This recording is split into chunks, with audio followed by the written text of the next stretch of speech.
말씀을 보도록 하겠습니다. 마태복음 17장 22절에서 27절입니다. 마태복음 17장 22절에서 27절 말씀. 제가 한 절, 여러분들 한 절 교독하시고 마지막 27절은 합독합니다. 갈릴리에 모일 때 예수께서 제자들에게 이르시되 인자가 장차 사람들의 손에 넘겨져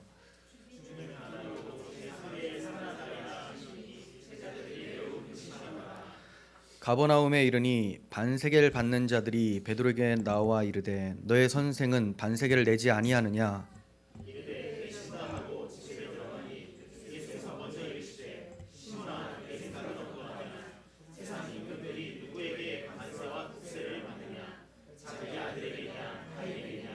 베드로가 이르되 타인에게니이다. 예수께서 이르시되 그렇다면 아들들은 세를 면하리라. 그러나 우리가 그들이 실족하지 않게 하기 위하여 내가 바다에 가서 낚시를 던져 먼저 오르는 고기의 입을 얻을 것이니 가져다가 나와 너를 위하여 주라 하시리라. 아멘. 네, 오늘 제목은 아들들은 세를 면하리라. 아들들은 세를 면하리라라는 제목입니다. 제가 저희 딸한테 갑자기 너 오늘부터 월세를 좀 내라 라고 하면 힝 이런단 말이에요. 싫어라고 할 거예요. 여러분들도 들으시면서 되게 어이가 없고 웃기죠. 왜냐하면 어떻게 자녀한테 월세를 내라고 하느냐. 그런데 만약에 길가에서 버려져서 울고 있는 아기를 데려다가 이제 집으로 데리고 왔습니다. 그 아이한테 세를 내라라고 해도 좀 가혹하다는 생각이 들죠. 그런데 그 아이를 집에 데리고 꼭 살아야 될 이유는 없죠. 이유는 없는데 그렇게 해주고 자녀 삼아주고 세를 면하게 해주고 이렇게 해준다면 그 아이에게는 굉장히 큰 복일 거예요. 물론 저희 집이 좋지가 않아서 그게 복일지는 모르겠지만 이게 만약 왕궁이라면 또 얘기가 달라지죠. 엄청난 큰 혜택을 받아 누리게 됩니다. 이렇게 받아 누렸던 사람이 무비보셋이라고 하는 사울의 자손이었었죠. 그 다윗 왕으로부터 원수된 집안이었던 무비보셋이었지만 다윗 왕은 그 무비보셋을 자기의 아들들처럼 대해주셨어요. 아무것도 바라지 않고 그 많은 혜택들을 주었던 것을 보게 됩니다. 오늘 내용도 그러한 내용이 좀 담겨져 있습니다. 예수님께서 그 아들들은 세를 면하리라 라고 하신 이 말씀이 도대체 어떠한 말씀이고 이게 어떻게 가능하게 되었는지를 좀 말씀을 보고자 하는 것입니다. 먼저 본문은 두 단락으로 나눌 수가 있습니다. 22절에서 23절까지는 예수님께서 두 번째로 순환 예고를 하시는데 제자들이 근심했다는 내용이 나와요. 이제 내가 십자가에서 죽임을 당하고 사흘 만에 부활할 것이다 라고 했을 때 제자들이 심히 근심했다라는 내용이 나오고요. 24절에서 27절까지는 베드로가 성전세를 내게 되는 내용입니다. 근데 베드로뿐만이 아니라 예수님도 함께 내게 되죠. 이 두 가지 내용은 서로 밀접한 관계에 있습니다. 연관성이 있다는 거예요. 다시 말해서 예수님이 순환당하게 되는 이유를 성전세를 통해서 말씀해 주고 있는 거예요. 자, 앞에 순환 예고를 하시죠. 그런데 제자들은 그게 무슨 의미인지를 몰라서 근심을 해요. 그래서 이게 왜 내가 순환당해야 되는지를 성전세 사건을 통해서 가르쳐 줄게 라는 것이 본문의 전체 맥락이에요. 자, 이제 본문을 자세히 참고해 보도록 하겠습니다. 22절부터 봅니다. 갈릴리에 모일 때에 예수께서 제자들에게 이르시되 인자가 장차 사람들의 손에 넘겨져 죽임을 당하고 제3일에 살아나리라 하시니 제자들이 매우 근심하더라 라고 합니다. 주님께서 빌립보 가이사랴에서 고향인 갈릴리로 오셨다라고 기록을 하고 있습니다. 이것이 마지막 갈릴리 방문이에요. 이제 갈릴리 이 방문을 마지막으로 예수님께서는 십자가를 지시기 위해서 유대 땅으로 가게 됩니다. 예루살렘으로 가시게 돼요. 그러므로 제자들에게 인자가 장차 사람들의 손에 넘겨져서 죽임을 당하고 사흘 만에 부활할 것이다 라고 말씀해 주십니다. 이 두 번째 순환 예고입니다. 그 전에도 말씀하셨고 또다시 얘기를 해주시는 것이죠. 이 말씀을 들은 제자들이 매우 근심을 하게 되는데, 여기에 근심하다라는 단어가 리페오라는 헬라어예요. 리페오. 고통을 가하다, 괴로워하다라는 의미입니다. 그런데 엄밀히 말하자면 제자들이 매우 혼란스러워하면서 괴로워했다라는 표현이 더 맞습니다. 혼란스러워해서 괴로워했던 거예요. 자, 왜 그런지 이제 병행 본문을 좀 보도록 하겠습니다. 마가복음 9장 30절부터 봅니다. 그곳을 떠나 갈릴리 가운데로 지날새 예수께서 아무에게도 알리고자 아니하시니 이는 제자들을 가르치시며 또 인자가 사람들의 손에 넘겨져 죽임을 당하고 죽은 지 3일 만에 살아나리라 하신 것을 말씀하셨기 때문이더라. 그러나 제자들은 이 말씀을 깨닫지 못하고 묻기도 두려워하더라. 그래서 깨닫지 못했다, 해석이 안 되는 거죠. 예수님이 왜 순환을 받으셔야 되는가 이해를 못하고 있어요. 그래서 두려워했다라고요. 누가복음 9장 44절도 봅니다.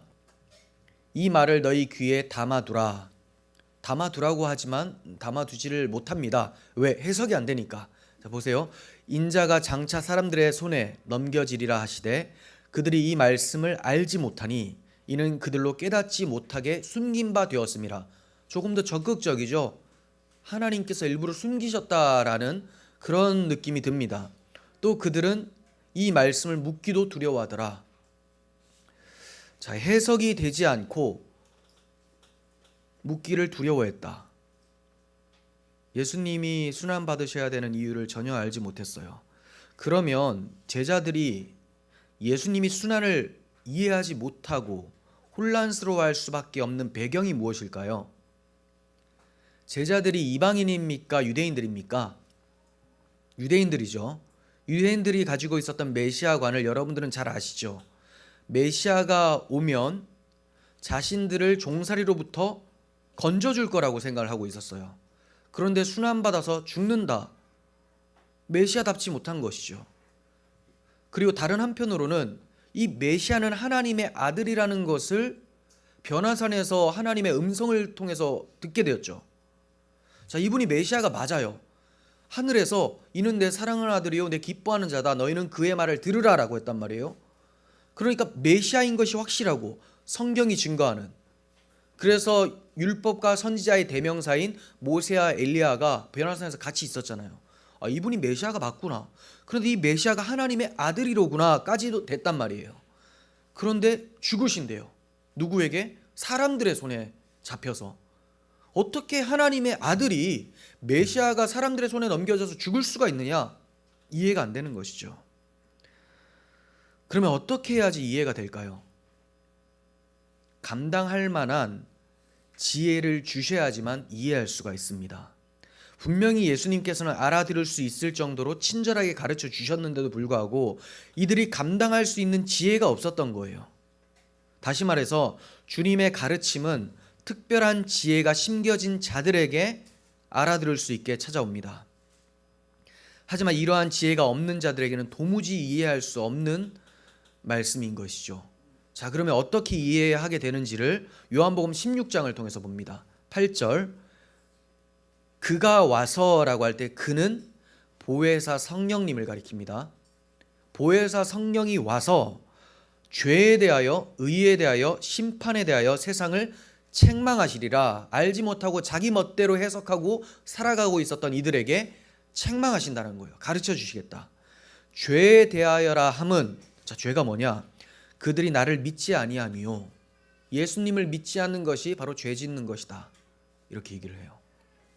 자, 10절, 의에 대하여라 함은 내가 아버지께로 가니 너희가 다시 나를 보지 못하며.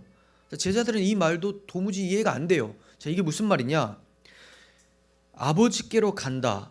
즉 예수님께서 십자가에서 하나님의 공의에 의해서 죽임을 당하시고 또 하나님의 권능으로 부활하시고 우리를 의롭다 하시기 위해서 승천하신 후에 성령을 보내주신단 말이에요. 그럼 성령을 받은 자들은 예수님을 믿게 되죠. 그 믿은 자들을 의롭다고 해주십니다. 자, 의는 바로 이런 것이다. 예수님을 통한 의, 이것이 바로 하나님이 주시는 의다라고 말씀을 해주는 거예요. 하지만 사람들이 이걸 모르죠. 의를 모르니까 예수님을 믿지 않아서 그게 바로 죄에 거하는 상태다라는 것을 죄에 대하여라 함은 의에 대하여라 함은이라고 말씀해 주신 거예요. 그리고 11절에서 심판에 대하여라 함은 이 세상 임금이 심판을 받았습니다라고 합니다. 예수님께서 십자가에서 우리 대신 심판을 받으실 때에 누가 심판을 받게 됩니까? 또 마귀가 더 이상 정죄를 못하게 되죠. 마귀가 심판을 당하게 되는 거예요. 이 세상 임금이 심판을 당하게 되고 예수님만이 참된 임금이다라는 것을 선포하신 그 장소가 십자가입니다. 그러나 죄송합니다. 12절 내가 아직도 너희에게 이를 것이 많으나 지금은 너희가 감당하지 못하리라. 그렇죠. 하실 말씀이 너무나 많지만 다 들어도 이들이 이해를 못해요. 그러나 진리의 성령이 오시면 그가 너희를 모든 진리 가운데로 인도하시리니 그가 스스로 말하지 않고 오직 들은 것을 말하며 누구에게요? 하나님 아버지와 예수께서 하신 말씀들 이것을 말하며 장래일을 너희에게 알리시리라. 그가 내 영광을 나타내리니 내 것을 가지고 너희에게 알리시겠습니다. 성령이 오시면 말씀하셨던 것이 생각나게 되고 가르침을 받아서 깨닫게 된다고 합니다. 이렇게 성령이 오셔서 지혜를 주셔야지만 깨닫게 하시는 이유가 뭘까요? 왜 지금 십자가 지시기 전에는 깨달으면 안 됩니까? 그러면 사람들이 예수님의 십자가를 발생시키지 않겠죠. 예수님 메시아라는 것을 알고 십자가를 통하여서 마귀가 십자가 지심이 당연하다. 다시 말씀드려야 되겠네요. 헷갈리네요, 저도. 그러니까 예수님이 그 메시아라는 것을 알면 아무도 십자가에 못 박지 않겠죠. 그러면 십자가가 발생되지가 않아요. 그런데 군중들은 물론 제자들까지도 예수님의 십자가를 이해 못하니 군중들은 십자가에 예수님 못 박으라고 하고 제자들은 거기까지는 아니지만 저주하며 부인하며 다 도망가 버립니다. 결국은 예수 그리스도께서 혼자 모든 인류의 죄를 대속하는 십자가 사건을 발생시키게 되는 거죠. 그러니까 그때까지 십자가를 이루셔야 되기 때문에 그때까지는 이들이 우둔하게 되는 거예요. 그러므로 제자들은 예수님의 순환의 이유를 해석하지 못하고 혼란스러워하였으며 괴로워했습니다. 죽으신다라고 하니까 죽으면 안 되는데, 내 옆에 항상 계셔야 되는데, 우리 민족을 해방시켜 주셔야 되는데 라고 생각을 하고 있었는데 가신다니 얼마나 근심이 찾아옵니까? 또 메시아가 죽는다고 하니까 이해할 수가 없고 믿을 수가 없는 것이죠. 지금까지 따라다녔던 스승이 고난받아 죽으신다니. 베드로와 같이 항변하지는 못했지만 이 말씀에 심히 괴로워했던 것은 확실합니다. 이러한 제자들에게 순환의 이유를 가르쳐 주시기 위해서 다음의 내용을 기록해 주고 있는 거예요. 그 다음의 내용이라는 것은 성전세 내용이죠. 그런데 이 내용 또한 주님의 십자가 부활 승천 이후에 성령이 오셔야지만 그제서야 해석될 내용입니다. 그런데 지금 우리는 해석을 하고 있죠. 왜 그렇습니까? 우리가 똑똑해서입니까? 우리에게는 성령이 오셨기 때문이죠. 그래서 해석이 되는 거예요. 신구약 성경이 완성이 되어 있고 이 신구약 성경의 저자이신 성령께서 깨닫게 해주시니 순환의 이유를 알게 되고 이 순환의 이유를 설명하는 것이 바로 성전세 내용이라는 것을 이제 알게 되는 것이죠. 우리가 성령의 도우심을 받아서 이 내용을 한번 살펴보도록 하겠습니다. 이어지는 말씀은 성전세에 대한 내용이죠. 이스라엘 백성들은 성전세, 다시 말해 성막세를 냅니다. 왜냐하면 성막이나 성전에서 봉사하는 일을 사용하도록 성전세를 내는 거예요. 봉사할 수 있도록. 반세겔로 내는데 반세겔은 은으로 내요. 은. 근데 이 은의 가치가 어느 정도냐면 3일 정도의 품삯이라고 합니다. 그거를 한 1년에 한 번 정도를 내요. 성전세로서. 많은 사람들이 그 정도 내니까 돈이 많이 모이겠죠. 이걸 가지고 성전을 유지를 합니다. 뭐 제사 드리거나 뭐 기물을 다시 한번 이제 다듬거나 이런 것들을 다 하죠. 예수님께서 가버나움에 가셨는데 그곳에서 성전세를 받는 사람들이 베드로에게 야 너의 선생은 반세겔을 내지 않느냐라고 따지듯이 묻습니다. 자, 여기서 등장하는 세금 징수인들은 제사장들이 보낸 관리인들이었을 것으로 추정이 됩니다. 제사장들이 이제 성전세를 받아서 이 성전을 유지를 시켰잖아요. 그러므로 그들이 보낸 관리들이라고 할 수가 있어요. 이들이 베드로에게 따지듯이 물은 거예요. 이에 대해서 베드로가 내신다라고 해요. 그리고 집에 들어갔더니 예수님께서 이미 그 있었던 내용을 다 아세요. 예수님은 우리가 하루 종일 무슨 일이 있었는지 다 아신다라는 거죠. 자, 그래서 베드로에게 야, 네 생각은 어떠냐 이렇게 말씀하세요. 이미 내신다고 했지만 베드로가 지금 막 혼란스러울 거 아닙니까? 정말 우리 스승 낼까?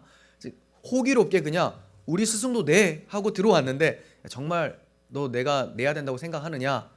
라고 하는 거죠.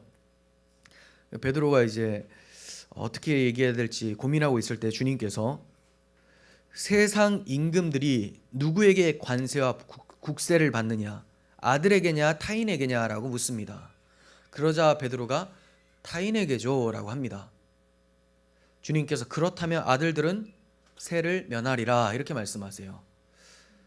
항상 직접적으로 얘기를 안 하시고 항상 비유로 말씀하시니까 이거 머리가 나쁜 사람들이 좀 이해가 잘 안 될 것 같아요. 사실은 비유는 쉽게 설명하기 위해서인데 근데 이제 예수님의 이 비유는 성령이 임하면 굉장히 쉬운데 성령이 임하지 않으면 더 어려운 말처럼 느껴져요. 왕들이 자기의 백성들로부터 세금을 걷는 것은 너무나 당연하죠.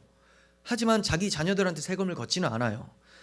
지금 주님께서는 온 우주의 왕이신 하나님께서 아들이신 예수님께 세금을 내라고 하시겠느냐? 그럴 수 없다라고 말씀하시는 겁니다. 그러나 예수님이 하나님의 율법을 어기고 있다고 생각하지 않도록 사람들이 혹시나 실족하지 않도록 성전세를 내줘라라고 베드로한테 얘기를 해요. 그리고 성전세를 내는 방법이 굉장히 독특한데 네가 바다에 낚시를 던져서 처음에 물고기가 딱 물면 그 물고기 입을 열면 동전이 있을 것이다.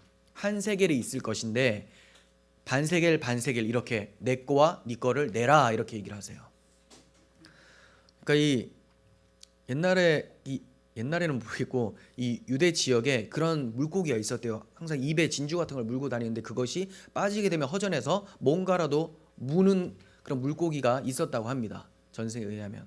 그러니까 뭐 이상한 거라도 하여튼 물어요. 근데 동전이 물린다라는 것은 참 기적적인 일이죠. 자, 이러므로 예수님이 모든 것을 주관하시는 하나님의 아들이심을 또다시 나타내 주시는 거죠. 그 베드로는 낚시를 했더니 잡히는 거예요. 이걸 누가 사실 믿을 수 있겠습니까? 하지만 베드로는 한번 경험을 해봤죠. 자기가 밤이 늦도록 그 물고기를 잡으려고 낚시를 했는데 하나도 못 잡았는데 예수님이 나타나셔서 목수인 분이 어부에게 저 깊은 곳으로 가서 그물을 던져라 라고 했더니 다 잡아버린 거예요. 엄청난 무게가 잡힌 거죠. 이걸 통해서 야 말도 안 되는 거지만 예수님이 말씀하시면 되겠구나 해서 던졌더니 정말로 한 세겔이 탁 나온 거예요. 자, 이 말씀이 어떤 의미가 있기에 이 부분에 기록이 되어 있을까요? 지금 이 시점에 왜 기록을 하고 있을까요? 먼저 성전세를 징수하는 법적 근거를 우리가 성경에서 보도록 하겠습니다. 출애굽기 30장 12절입니다. 내가 이스라엘 자손의 수요를 조사할 때에 조사받은 각 사람은 그들을 계수할 때 자기의 생명의 속전을 여호와께 드릴지니 이는 그들을 계수할 때에 그들 중에 질병이 없게 하려 함이라. 무릇 계수 중에 드는 자마다 성소의 세겔로 반세겔을 낼지니 한 세겔은 20게라라. 그 반세겔을 여호와께 드릴지며. 그러니까 무턱대고 제사장들이 거두려고 하는 것이 아니라 율법에 있습니다. 성전세를 내라고 하나님 말씀하신 거예요. 모세가 시내산에서 성막을 어떻게 만들어야 되는지를 하나님으로부터 듣고 있는 중에 주신 말씀이에요. 이스라엘 자손의 수요를 조사할 때 조사된 각 사람은 생명의 속전을 다 내도록 명령하셨어요. 이 생명의 속전으로 회막 봉사가 이루어지게 됩니다. 그러니까 생명의 속전이 이루어지지 않으면 회막, 성막에서 하는 일이 중단되어져요. 그 성막이 무슨 역할을 합니까? 하나님과 자기 백성이 만나는 역할이죠. 죄를 사해 주시고 만나 주시는 곳이 성막인데 이것이 이루어지지 않는다라는 것은 저주죠. 하나님을 만날 수 없는 상태가 되는 거예요. 그러니까 생명의 속전은 너무나 중요해요. 다시 말해서 성막이 제대로 기능할 수 있도록 성전세를 내라고 합니다. 그래서 성전 유지비를 징수하시는 것이라고 할 수가 있겠죠. 성전 유지비. 그런데 우리는 성전 유지비라는 데 초점을 둘 것이 아니라 생명의 속전이라는 단어에 집중을 해야 됩니다. 주님께서 성전 유지비를 내라라고 하시지 않으세요. 성전세를 내라라고도 직접적으로 하지 않았지만 이건 성전세고, 출애굽기 방금 살펴봤을 때는 생명의 속전이라는 단어를 정확하게 쓰고 있습니다. 왜 성전 유지비라고 하지 않고 생명의 속전이라고 할까요? 만일 유지비를 징수하는 것이라면 부자인 사람들한테 더 많이 받아야 되겠죠. 돈을 많이 벌었으니까. 그리고 가난한 사람들한테 적게 받아야 되겠죠. 하지만 그렇게 하지 않아요. 부자든지 가난한 자든지 반세겔 해서 더 내거나 덜 내지도 말라. 무조건 반세겔로 내라. 이렇게 얘기를 하십니다. 그게 출애굽기 30장 15절에 있죠. 여호와께 드릴 때 반세겔에서 더 내지 말고, 부자라고 해서 가난한 자라고 해서 덜 내지 마라. 낼 건 반드시 동일하게 내야 된다. 이 말씀은 모든 사람의 생명값은 똑같다라는 겁니다.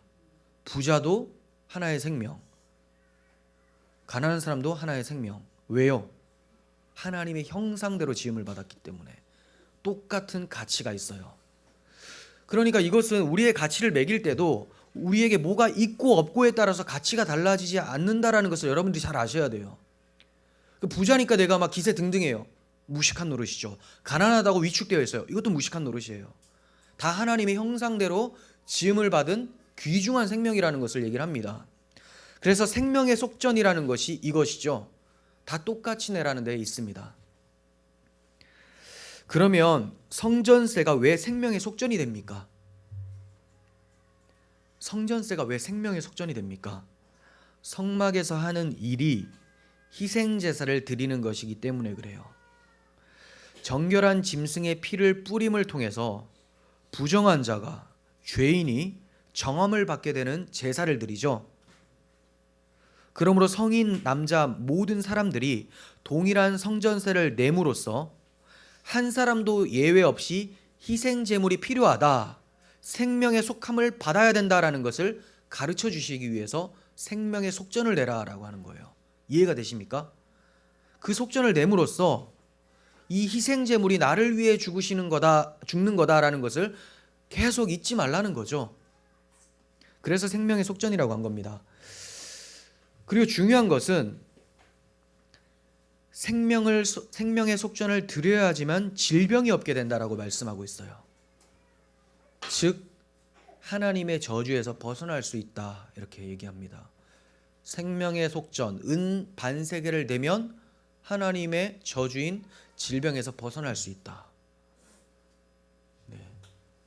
이렇게 하나님의 저주에서 벗어나고 하나님을 만날 수 있게 하기 때문에 생명의 속전이라고 하는 것이죠. 그런데 이런 말씀을 또 악용하는 사람들이 있죠. 이 말씀 딱 대하면 어떻게 느껴집니까? 야, 이 문자적으로 돈을 많이 내면 하나님의 저주를 피하게 되는 거구나. 당신이 병 걸린 것은 헌금을 안 내서 그렇다. 충분히 이렇게 사용할 수가 있겠죠.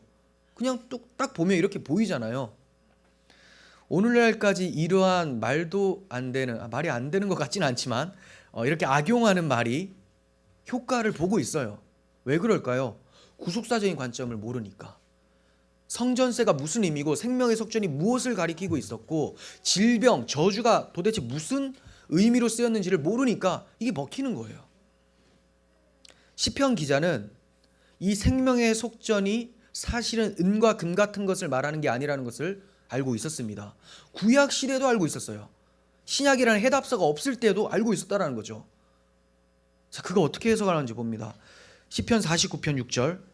자기의 재물을 의지하고 부유함을 자랑하는 자는 아무도 자기의 형제를 구원하지 못하며 그를 위한 속전을 하나님께 바치지도 못할 것은 그들의 생명을 속량하는 값이 너무나 엄청나서 영원히 마련하지 못할 것임이니라.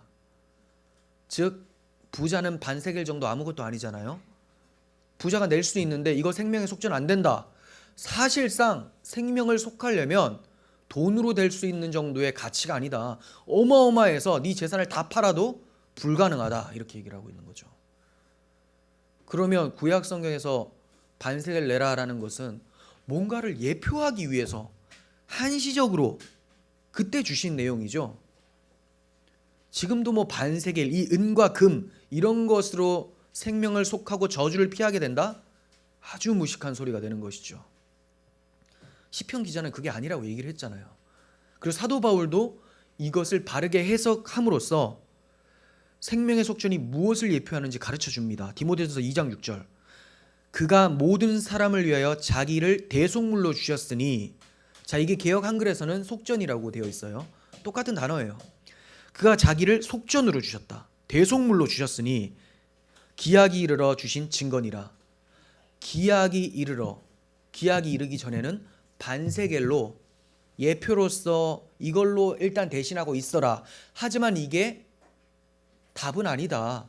답이 오면 이 반세겔은 아무것도 아니야 라고 가르쳐주고 있죠. 그럼 답이 뭡니까? 예수 그리스도께서 자기를 생명의 속전으로 내어드릴 그리스도의 십자가 보혈입니다. 주님의 생명입니다. 주님의 생명값을 어떻게 은과 금으로 매기겠습니까? 모든 인류가 번 돈을 다 합쳐도 주님의 피값이 안 나와요. 그런데 주님의 피값으로 무엇을 샀습니까? 우리의 생명을 샀죠.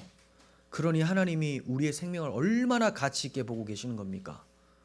하나님의 형상으로 지었기 때문에 그렇습니다. 우리는 구속사적인 관점에서 성전세와 생명의 속전을 내신 주님에 대해서 더욱 연구해 볼 필요가 있어요. 왜냐하면 참 성전으로 오신 분이 성전세를 내고 있고 생명을 대속하기 위해 오신 분이 생명의 속전을 내고 있기 때문에 그래요. 이게 어떻게 그럴 수 있을까? 성전인데 성전세를 내고 있고 생명 자체이신데 생명의 속전을 내고 있어요. 왜 이렇게 하시는가? 먼저 성전에 대해서 생각을 해보겠습니다. 구약 시대 율법으로 말씀하신 이 건물로 지어진 성전, 성막이 궁극적으로 하나님이 거하실 장소가 됩니까? 구약 시대는 거기 거하셨어요. 하지만 주님께서 정말로 그곳에 거하시기 위해서 성전을 지어라, 성막을 지어라라고 말씀하셨을까요? 솔로몬도 아는데 왜 우리는 그걸 모를까요? 하늘의 하늘들이라도 주를 용납하지 못하겠거늘 하물며 내 손으로 지은 이 성전이 오리까? 솔로몬이 얘기했잖아요. 하나님이 그런 데 거하시겠습니까? 이러한 건물로서의 성전은 자기 아들을 보내주셔서 자기 백성들의 성전이 되게 하시고 그 아들이라는 참 성전을 통해서 만나 주시겠다라는 것을 미리 보여주신 것이죠. 그림자로 보여주신 거예요. 그래서 사도 요한은 예수님이 오셔서 성전을 장막을 치셨다라고 말씀하고 있습니다. 여러분 잘 아시는 말씀, 제가 너무 자주 인용하죠. 말씀이 하나님이 육신이 되어 우리 가운데 거하심에 장막을 치셨다라는 단어입니다. 우리 가운데 장막을 치셨다. 그분이 성전이라는 거죠. 그래서 우리가 그의 영광을 보니 아버지의 독생자의 영광이요 은혜와 진리가 충만하더라 이렇게 얘기를 합니다. 사도 요한은 예수님이 성전으로 오셔서 우리 가운데 둘러치셨다 이렇게 얘기를 해요. 구약의 성막과 성전 안에 들어가면, 지성소에 들어가면 어떠한 모습이 있었습니까? 화려하죠. 다 금이고 하나님이 영광이 가득 차 있는 것을 보게 됩니다. 구름과 같이 자욱한 것을 보게 돼요. 그게 지성소에 들어간 사람들이 보게 되는 광경입니다. 그런데 지금 사도 요한은 예수님의 본질을 발견하게 되니 그의 영광이 어떻다고 합니까? 하나님 아버지의 독생자 영광이라고 해요. 은혜와 진리가 그분 안에 충만하게 있었다. 이게 바로 참 성전이라는 것을 나타내고 있는 말씀이죠. 예수님이 바로 구약의 그 성막, 그 성전 자체이신 분이 오셨다라고 말씀하고 있는 것입니다. 그리고 예수님이 직접 하신 말씀과 또 사도 요한이 해석한 말씀을 한번 보도록 합니다. 요한복음 2장 19절이에요. 예수께서 대답하여 이르시되 너희가 이 성전을 헐라. 지금 예루살렘 성전 앞에서 말씀하고 계세요. 이 성전을 헐라. 그러니까 사람들이 어떻게 생각할까요? 아니 46년 동안 지어진 이 성전을 헐라는 것처럼 들리는 거예요.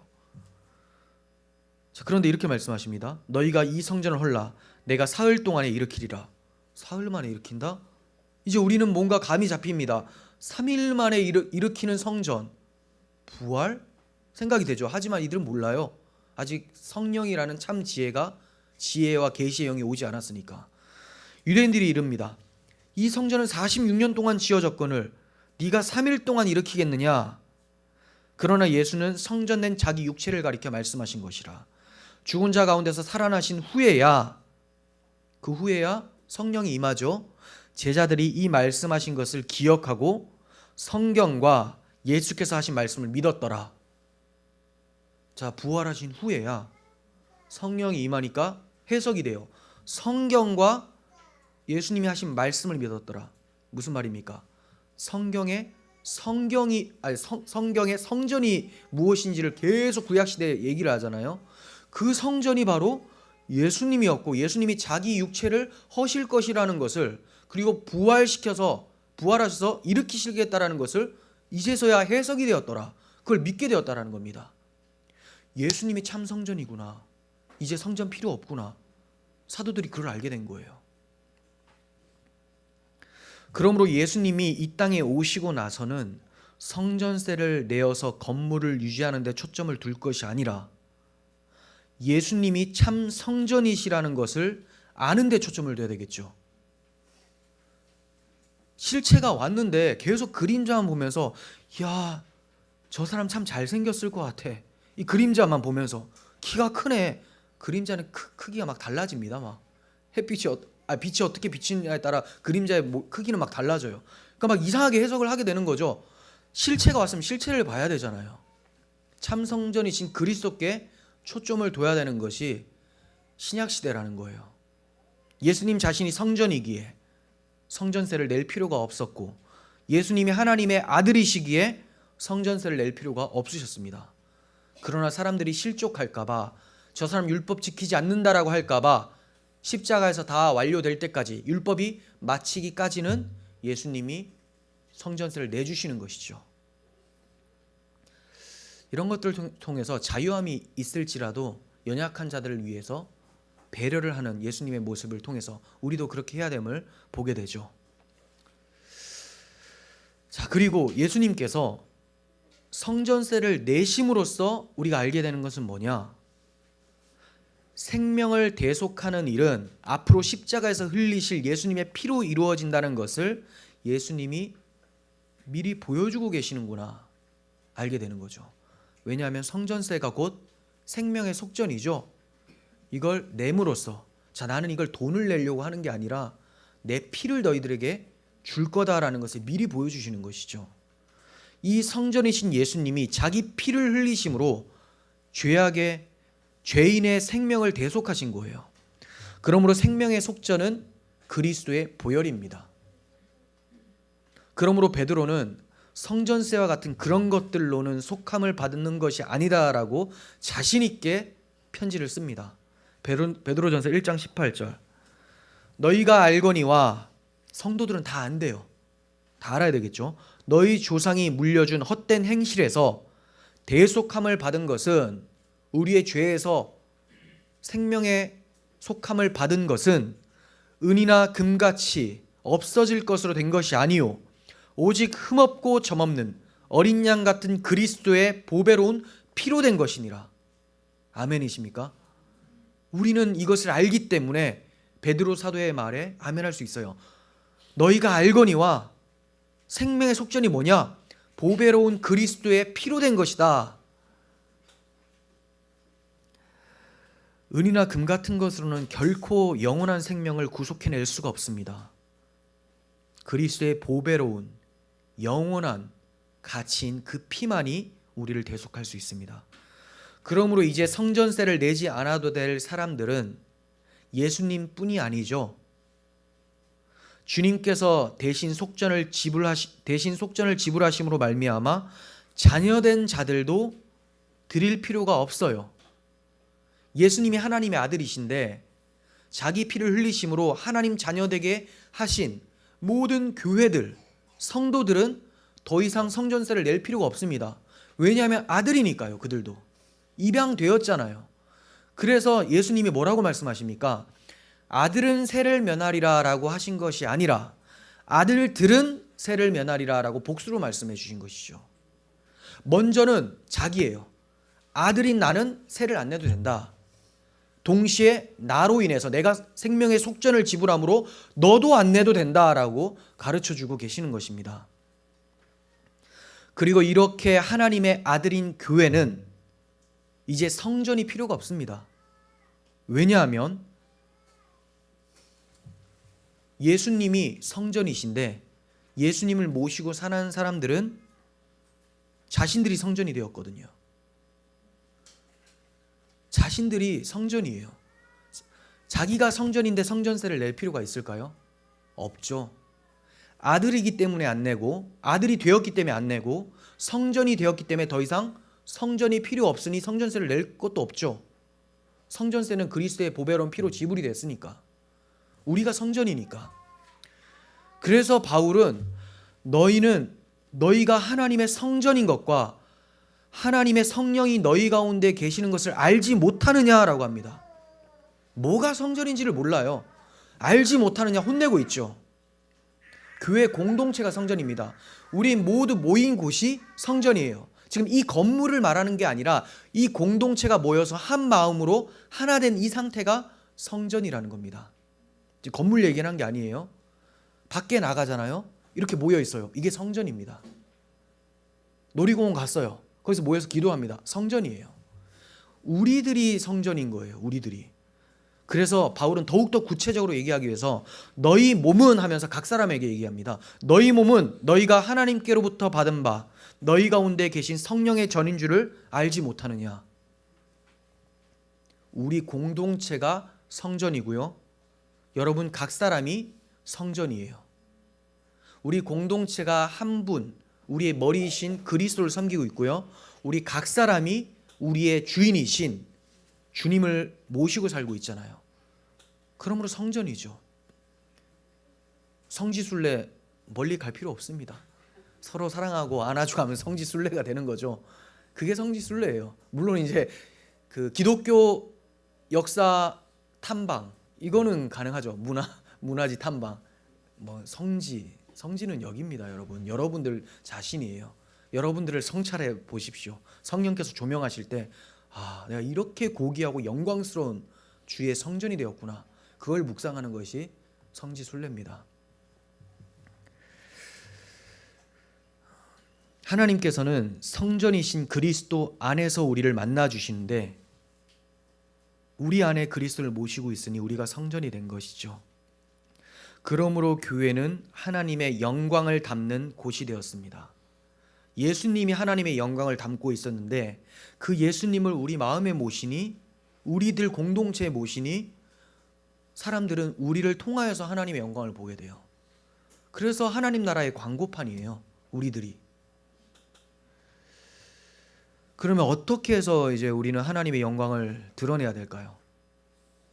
그 영광을 담고 있으니 드러내야 되는데 너희 빛이 사람 앞에 비치게 하여 너희 착한 행실을 보고 그들로 하나님 아버지께 영광 돌리게 하라라고 하죠. 우리의 입술의 고백과 우리의 전도와 우리의 삶을 통해서 하나님의 영광을 발산하는 겁니다. 이렇게 영광스러운 성전이 바로 성도 한 사람 한 사람임에도 불구하고 교회 건물을 성전이라고 하는 사람들이 얼마나 많습니까? 성전 건축하기 위해서, 성전을 유지하기 위해서 헌금을 하라고 합니다. 성전 건축, 성전을 유지하기 위해서. 그래야지만 성전 중심의 신앙을 생활할 수 있다. 아니죠. 예배당이 필요하면 그냥 정직하게 우리 예배당이 필요합니다. 모이기에 힘쓰기 위해서는 이게 필요합니다 하고 그렇게 해서 헌금을 하라고 얘기를 하면 되지. 마치 무슨 거룩한 사업을 하는 것처럼 성전을 다시 세우면 안 돼요. 무너진 다윗의 장막은 예수께서 세우셨습니다. 근데 또다시 건물로 세운다? 그럼 그리스도의 십자가로 이루어진 우리 교회라는 성전을 허무는 것이 되고 말죠. 이제 건물로서의 성전은 없습니다.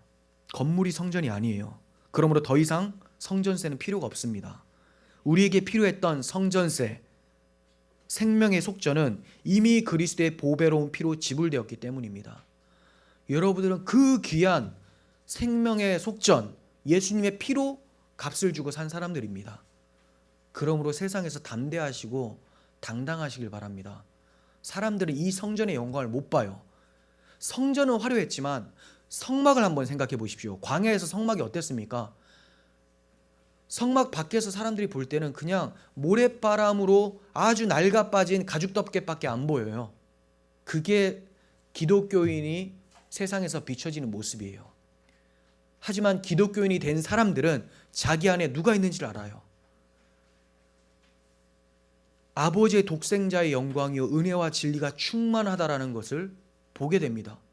그 예수가 우리 안에 있으니까. 그러므로 누구의 평가에 휘둘리지 마시고 하나님이 우리를 평가해 주시는 대로 살아가시길 바랍니다. 여러분 17장을 정리하면서 이제 마치려고 합니다. 17장 시작이 어땠습니까? 예수님께서 변화산에 제자들을 데리고 올라가셔서 영광스러운 모습으로 변모하심으로 무엇을 말씀해 주신 겁니까? 예수님이 바로 성경이 증거한 하나님의 아들이시고 영광스러운 메시아다라는 것을 나타내 보이셨어요.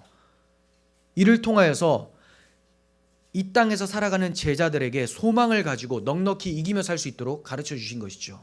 자, 우리의 결과가 이렇구나. 주님의 이 영광스러운 모습처럼 우리도 지금은 보잘것없어 보이지만 마침내 이 영광을 입게 될 것이구나 하면서 산 아래로 내려와서 살아가는 거예요. 그런데 제자들이 교만해지고 기도하지 않는 그런 믿음이 없고 패역한 세대의 모습이 드러나게 되죠. 그리고 예수님께서는 다시 2차 순환 예고를 해주십니다. 이렇게 십자가 순환을 받고 부활하셔야 되는 이유에 대해서 성전세를 통해서 가르쳐 주신 거예요. 왜 십자가 순환을 받으시고 부활하셔야 되냐?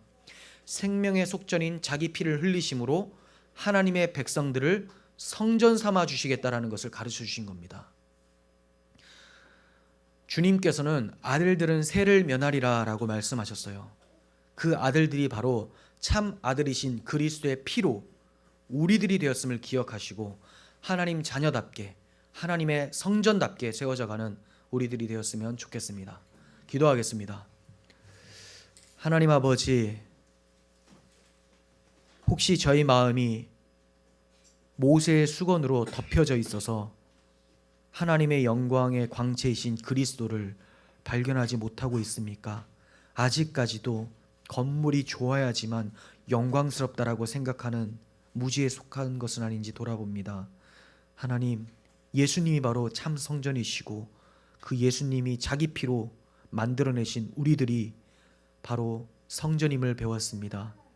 이 영광스러운 성전이 우리라는 것을 그리스도의 피로 가르쳐 주셨으니 이것을 잊지 않고 하나님 자녀답게 하나님의 성전답게 하나님의 나라를 나타내며 살 수 있는 저희들 되게 도와주시옵소서. 예수님의 이름으로 기도합니다. 아멘.